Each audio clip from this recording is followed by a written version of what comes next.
Bonjour à tous. Aujourd'hui, on a le plaisir de recevoir avec nous le Dr. Nail Dia.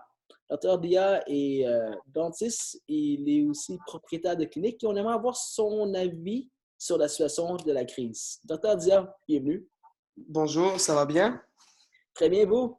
Très bien, merci. Donc, la crise, on la vit chez nous. On n'a pas le choix de rester confiné à la maison pour essayer de raplatir la courbe. Au niveau de mes cliniques, moi, personnellement, j'ai pris la décision de fermer mes deux cliniques. Je suis propriétaire de deux cliniques en ce moment.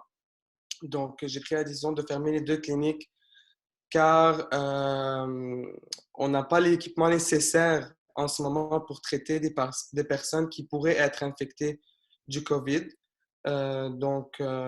C'est d'où la raison que j'ai pris la décision de fermer complètement les deux cliniques pour l'instant, jusqu'à recevoir l'équipement que j'ai commandé il y a quelques jours. Voilà. Wow, OK. Fait que vous avez déjà pris les devants pour commander de l'équipement pour les Oui, appareils. oui. Je vous félicite. C'est des initiatives qui sont dures à prendre en temps de crise. Oui, définitivement, mais il faut quand même, comme on dit, s'adapter à la situation. Puis on ne peut pas rester les bras croisés, se dire ah, cette urgence-là, est-ce que je peux l'avoir? Il y a une urgence extrême, une enflure, une infection. On se doit en tant que professionnel de l'avoir, d'où l'intérêt de commander un équipement pour se protéger soi-même et protéger aussi les patients qui pourraient venir après. Présentement, on a une audience principalement formée de personnel dentaire et de dentistes. Est-ce que c'est possible pour nous de vous dire c'est quoi l'équipement que vous avez acheté? Donc, j'ai acheté des shields, des gowns, puis j'ai acheté aussi des masques niveau 3. Donc, des masques N95, malheureusement, je me suis déjà fait fitter auparavant, mais en ce moment, ils ne sont pas présents au niveau du marché dentaire. Et je préfère garder aussi ce stock-là pour les professionnels de la santé dans les hôpitaux qui, eux, en ont besoin continuellement toute la journée.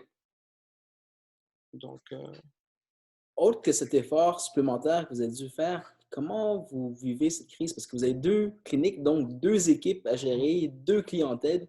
Comment ça se passe chez vous? Donc, c'est sûr que moi, je suis un nouvel entrepreneur dans le domaine dentaire. C'est sûr que c'était un peu difficile de se retrouver comme ça à plat du jour au lendemain. Mais ce qu'on a fait, c'est qu'on a mobilisé un peu notre front desk pour pouvoir communiquer avec les patients, leur expliquer la situation, pour pouvoir déplacer les rendez-vous d'abord, annuler, leur demander de communiquer avec nous s'ils ont besoin de quoi que ce soit. Donc, les patients se sont montrés tous à 100%. Aucun patient ne s'est montré incompréhensible à la situation et nous ont remercié d'ailleurs d'avoir pris des mesures comme ça pour pouvoir vraiment pallier à cette situation-là et revenir à une vie normale le plus rapidement possible. Et votre équipe, comment elle a pris les choses? Mon équipe parce que j'ai deux dentistes qui travaillent pour moi en ce moment. Donc, les dentistes, eux, semblent vouloir retourner au travail le plus vite possible. Le travail leur manque. Nous, en tant que dentistes, on est habitués d'être un peu sur le champ de pratique à chaque jour. C'est dur de Donc, rester à rien faire, hein? exactement. Exactement. Donc, par contre, le personnel semble comprendre un peu la situation et, euh, et attendre comme tout le monde. Ils comprennent aussi la décision que j'ai prise de vouloir fermer, ceci pour les protéger, protéger leur famille et aussi, si on voit l'image en gros, de protéger la population complète. Je dois vraiment vous féliciter qu'à travers une crise comme celle-ci, vous investissez davantage pour rester ouvert pour les urgences, sachant que les urgences ne sont pas des soins, en parenthèse, rentables, si on veut, on est très souvent à perdre. Euh, je ne saurais pas quoi vous dire d'autre pour saluer votre courage puis votre responsabilité. Ça prend deux choses, être responsable et être courageux pour dire je vais investir alors que les choses ne vont pas bien. J'aimerais en profiter aussi, vous savez que c'est pas juste une entrevue, on essaie d'échanger, puis ça fait maintenant une semaine que je fais ces entrevues, j'ai la possibilité de casser beaucoup de gens. Je l'ai fait sur l'économie comme je l'ai fait sur notre industrie. Et puis hier, j'ai parlé avec un ancien vice-premier président du Mouvement des Jardins. C'est un banquier de très haut niveau. Et il nous a dit une chose qu'il faudrait qu'on réfléchisse, c'est la mesure de 75% des salaires subventionnés, il faudrait qu'on y pense. Puis quand il me l'a dit, je dis, c'est dur pour moi de garder mes employés alors que je n'ai pas de revenus. Je ne peux pas prendre 25% de perte. Il ne m'a pas répondu. Par contre, après, dans l'entrevue qu'on en a parlé, j'ai compris une chose, c'est présentement, vous savez qu'en mai, les choses ne vont pas revenir. En mai, les urgences les plus graves vont venir, mais après ça, les gens ont d'autres priorités, puis tout le monde s'est serré la ceinture pendant un mois d'incertitude, un mois et demi d'incertitude. Ça va prendre au moins 3 à 4 mois avant que ça redécommence. Et on est dans une industrie de services presque tertiaire. Il y a les soins de base, mais on passe beaucoup un nettoyage de dents, mais pour nous, c'est la base des choses. Pour les gens, c'est du luxe.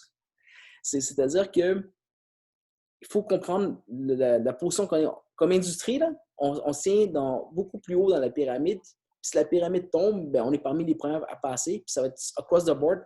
C'est pas qui va avoir raison, c'est juste que les gens ne sont pas là. Fait que la sagesse d'André Chadelaine, c'était de nous dire, si toutes les entreprises gardaient leurs employés, même à perte, la consommation ne disparaît pas. Et ce n'est pas une raison pour nous de juste dire « OK, je vais le faire puis je vais espérer », mais il faut passer le message. Je crois que ça a commencé parce que la mesure a été annoncée vendredi, je pense, et samedi, on est en entrevue. On a le temps que le message se rende. Puis on a le temps aussi que les autorités puis les grandes entreprises en parlent. Mais vous êtes chef d'entreprise, je veux saluer votre courage, puis je vous demanderais même de passer le message. Si tout le monde gardait le calme, gardait le payroll dès qu'on est capable, c'est-à-dire on ne peut pas ouvrir à perte, mais dès que ça s'ouvre, ceci va servir à sauver l'économie. On a fait notre part et si tout le monde faisait sa part, nos patients ont de quoi revenir parce qu'il y a encore un emploi, il y a encore des assurances, on a coupé l'incertitude. Et on a le temps, à ce point-ci, je crois, de préparer le retour. Ceci étant dit, On redémarre le cercle. oui, mais dans le fond, le cercle a été mis en pause. Si les pièces sont encore en place, quand on revient, on peut le rallumer. Si les pièces sont parties, c'est fini. Exactement. Ma prochaine question est celle-ci, c'est quel est votre espoir pour l'avenir? Parce que là, vous êtes forcé en pause, vous êtes forcé à réfléchir, puis ça, docteur Guimond disait ce matin, c'est dans l'ennui qu'on devient créatif puis qu'on trouve des solutions. Dans votre ennui, Doc, qu'est-ce que vous allez nous sortir? Donc, moi, en fait, ce que j'espère, c'est que la population en ce moment réalise un peu l'intérêt d'avoir un dentiste tout court. Car, veut pas, oui, on n'a peut-être pas beaucoup d'urgence en ce moment, mais on en a quand même qui appellent, qui sont inquiets pour X raisons. Donc, j'espère un peu que la majeure partie de la population puisse réaliser en fait l'intérêt d'avoir un dentiste vraiment disponible pour eux, d'avoir des visites qui sont plus assidues, puis vraiment de suivre les conseils des professionnels de la santé de la bouche, finalement. Et moi, au niveau de mon ennui, entre guillemets, je pense à comment vraiment redémarrer ce cercle-là, mais vraiment en fast-forward un peu. Quelles sont les stratégies marketing que je peux développer lorsqu'on va recommencer pour pouvoir vraiment reconstruire un peu mon entreprise le plus rapidement possible. Euh, à ce niveau-là, c'est sûr qu'il va falloir approcher la population rapidement pour ne pas pouvoir les perdre aussi. Donc, ça, c'est une des choses qui est importante à faire. Je vous inviterai à regarder les entrevues qui ont été tournées avec Dr. Éric Lacoste et Dr. Thomas Nguyen, aussi celui d'André Chadelaine. On est arrivé en 2 jours à discuter, puis on est des fous, n'est-ce pas? On parle, puis on ne sait pas où ça va se rendre.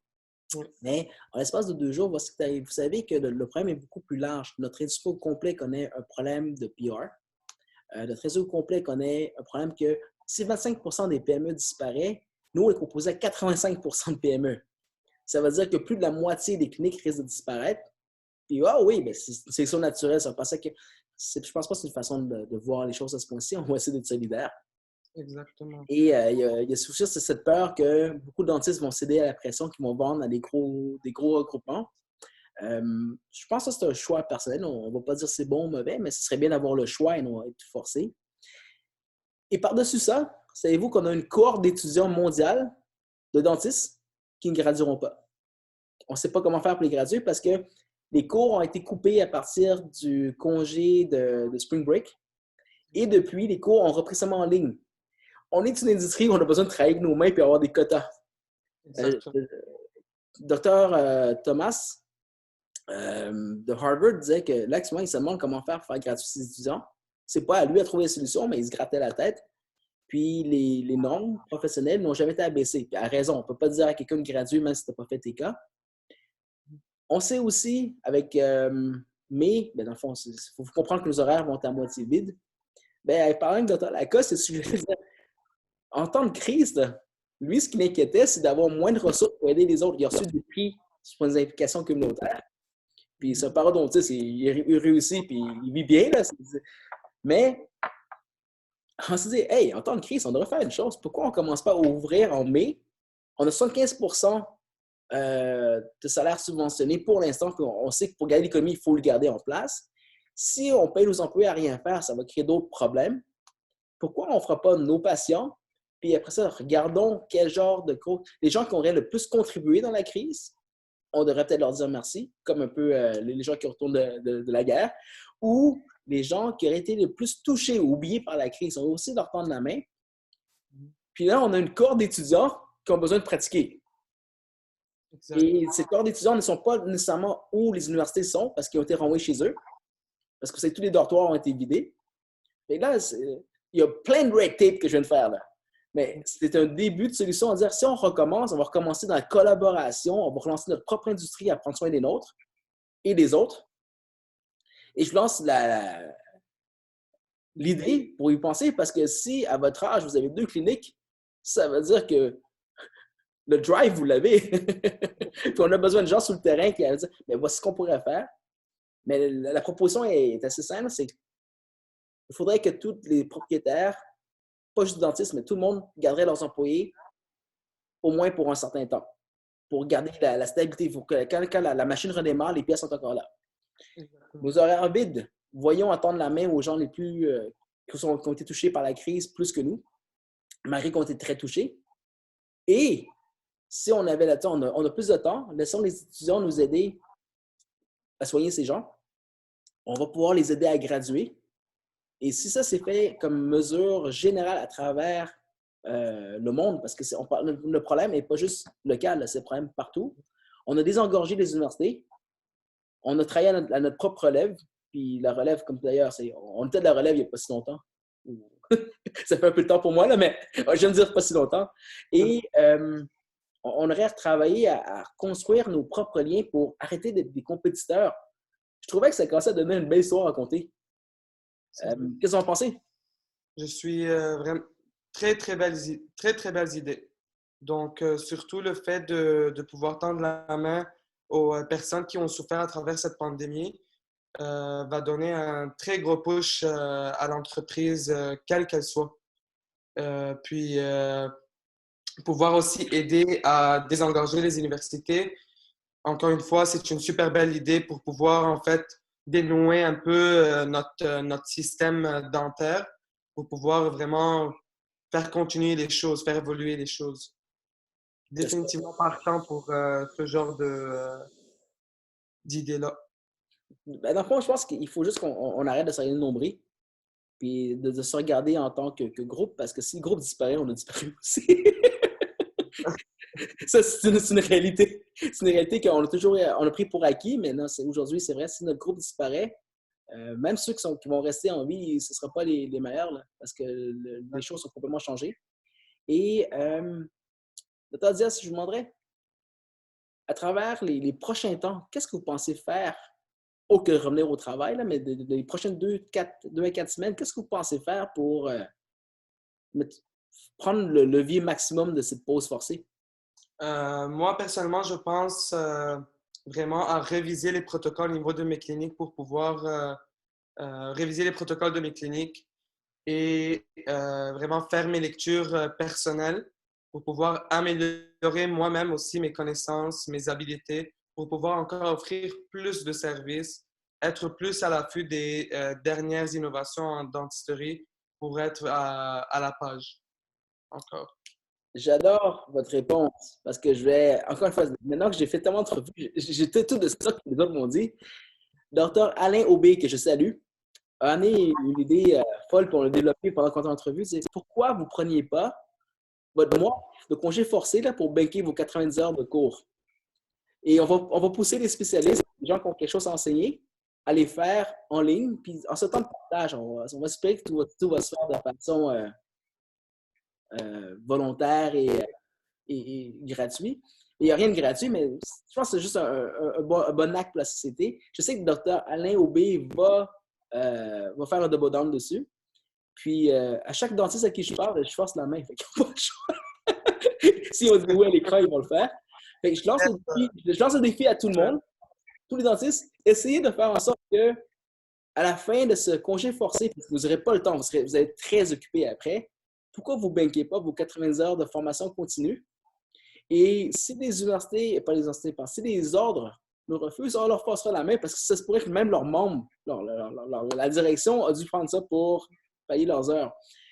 Ça risque de servir à tout le monde à ce point-ci. Et d'ailleurs, je vous lance le message, savez-vous que tous les cours de Harvard sont disponibles en ligne gratuitement? Et si vous voulez aller à Harvard, c'est votre meilleur deal à vie. Vous n'avez pas besoin de payer. Ça vient de Thomas Nguyen. Wow. Très bonne initiative de leur part. On est deux. C'est le temps qu'on avait. Si je vous laissais un message d'espoir pour la fin, qu'est-ce que vous aimeriez partager avec notre population de Donc, dentistes? je dirais d'abord qu'il ne faut pas baisser les bras, qu'il faut surtout rester soudé dans ces temps-là de crise, qu'on va passer à travers, mais surtout qu'on va passer à travers ensemble. Puis essayer, comme on a dit, de ressortir le mieux possible de ce négatif-là, d'en apprendre le plus sur nous-mêmes, de pouvoir s'améliorer et améliorer l'industrie dentaire ensemble. Ensemble, c'est le mot ici. Le mot, Dr. Dia, merci de merci. garder le professionnalisme, le courage sur le terrain. Merci d'avoir réinvesti de vos poches alors que c'est un temps incertain pour tout le monde. Je crois que vous donnez l'exemple. J'espère qu'on va se revoir. J'espère qu'on va se rediscuter pour savoir est-ce que ces idées ont fait leur chemin. On a besoin d'aide de tout le monde. Pardon. C'est pas le coronavirus. Ceci étant dit, je crois que si chaque personne qui fait quelque chose, le moindrement d'un peu plus spécial, c'est pas une question de se vanter, mais qui peuvent le partager comme ça. Ça inspire les autres à rester calme et à rester aussi en contrôle. On a déjà assez du virus. C'est maintenant la peur va nous tuer chacun chez soi. Ça va être encore pire. Dr. Dia, le meilleur des chances. Et puis, on se revoit. De toute façon, on sait que c'est un début de collaboration entre nous. Là. Ceci n'était que le début. On va espérer le faire dans les meilleurs temps possibles. Bonne chance. Merci, bonne chance à vous aussi. Merci.